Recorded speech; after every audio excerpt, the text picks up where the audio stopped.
Бул Марат, ал архитектор.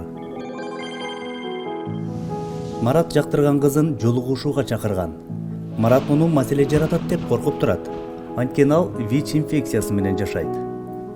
Асиз адамдын иммундук жетишсиздигинин вирусу деген эмне экенин билесизби? Келгиле карап көрөлү. Бул эмне жана аны менен кантип жашоого болот? Адамдын иммундук жетишсиздигинин вирусу айтып тургандай эле вирус. Ал иммундук системаны алсыратат.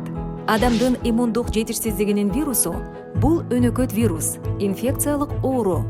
Анын таралышынын 3 гана жолу бар. Сактануу чаралары көрүлбөгөн жыныстык катнаш, кан аркылуу, энеден балага. Адамдын иммуна жетишсиздигинин вирусунан толук айыгууга мүмкүн эмес, бирок аны көзөмөлдөп турууга болот. Бул вирус менен жашагандар атайын дары терапиясынын жардамы менен саламаттуу жана толук кандуу өмүр сүрө алышат. Андыктан Марат кыздар менен сүйлөшүп, үй бүлө кура алат. Адамдын иммуна жетишсиздигинин вирусун алып жүргөн аялдар дени карды соо бала төрөй алышат. АИВден дарылануу Кыргызстанда акысыз. Марат кыздар менен мамиле кура алабы? Кандай деп ойлойсуз?